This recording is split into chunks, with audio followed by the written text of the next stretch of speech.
Assalamualaikum warahmatullahi wabarakatuh. Selamat pagi, selamat siang, selamat malam teman-teman semua. Tergantung teman-teman semua menonton video ini. Kali ini saya Niam Brotul Asna akan membagikan beberapa ilmu kepada teman-teman semua terkait metode pembelajaran inquiry pada mata pelajaran PAI. Nah, untuk lebih jelasnya teman-teman bisa simak seluruh video dari awal sampai akhir ya. Oke, kita langsung menuju ke yang pertama.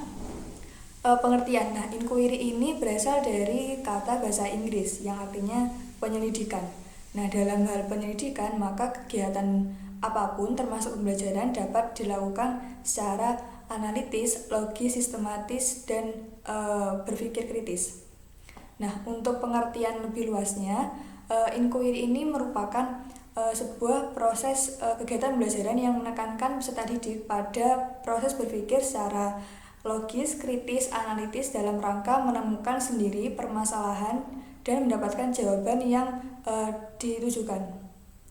Kemudian ada beberapa langkah-langkah, ada beberapa tujuan dari pembelajaran inquiry ini, yaitu yang pertama, menjadikan peserta didik mampu untuk mengembangkan sikap. Nah, sikap di sini seperti yang saya ungkapkan tadi, yaitu peserta didik diharapkan untuk berpikir kritis, analitis, sistematis, dan logis dalam menyelesaikan masalah dan menemukan jawaban sesuai dengan teori-teori yang dicapai.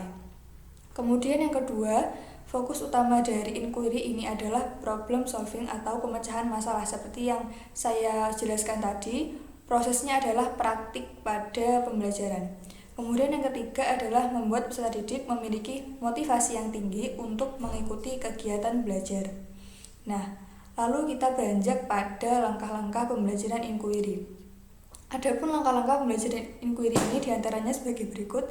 Yang pertama ada orientasi. Nah, dalam kegiatan orientasi ini, guru menjelaskan topik apa yang nantinya akan dibuat belajar, kemudian tujuan dan hasil belajar yang diharapkan kepada peserta didik.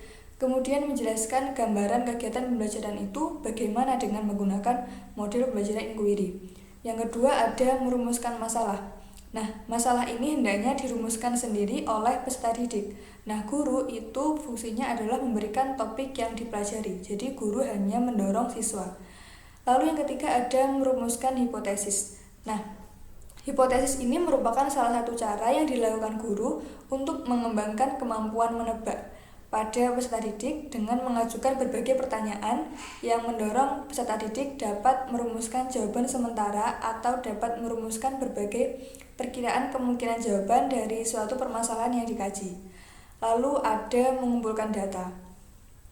Nah, guru ini dapat mengajukan berbagai pertanyaan-pertanyaan yang mendorong peserta didik untuk berpikir, mencari informasi yang dibutuhkan. Selain itu, guru juga memberi kesempatan kepada peserta didik melakukan diskusi untuk bertukar pendapat.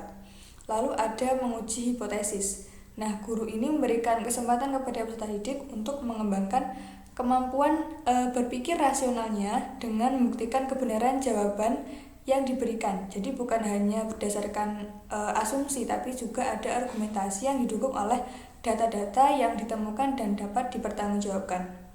Lalu ada merumuskan kesimpulan.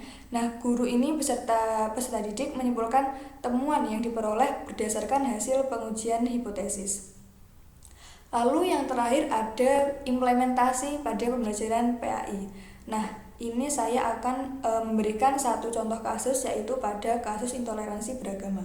Nah, kita bisa mengikuti beberapa langkah yang telah saya sebutkan tadi, yaitu yang pertama, guru dan peserta didik membuat kesepakatan pembelajaran yang dibentuk dengan pembentukan kelompok. Misal, per kelompok itu berisi 4-5 orang. Lalu yang kedua, dalam pembelajaran bab toleransi ini, guru merumuskan masalah pada toleransi beragama. Jadi, tiap kelompok dapat merumuskan masalah sendiri dalam konsep permasalahan toleransi beragama. Misalnya, ada pelarangan pendirian rumah ibadah. Itu salah satu kasus. Nah, nanti siswa kemudian diminta merumuskan masalah-masalah atau menggambarkan realita peristiwa yang telah terjadi. Kemudian, siswa juga diminta untuk memberikan hipotesis atau jawaban sementara dari kasus-kasus yang telah dibeberkan. Lalu siswa mengumpulkan data tentang kasus yang telah terjadi dan bagaimana pada beberapa kejadian mereka dapat menyikapinya. Kemudian yang terakhir, ketika siswa sudah mengumpulkan data, siswa dapat bertukar pendapat, menganalisis untuk mengumpulkan dan mencari jawaban yang tepat pada beberapa permasalahan yang dikaji dalam pembelajaran inquiry. Nah teman-teman, itu tadi langkah-langkah dan cara untuk kita belajar dalam metode belajar inquiry. Semoga dapat bermanfaat bagi teman-teman semua dan sampai jumpa di pertemuan selanjutnya ya.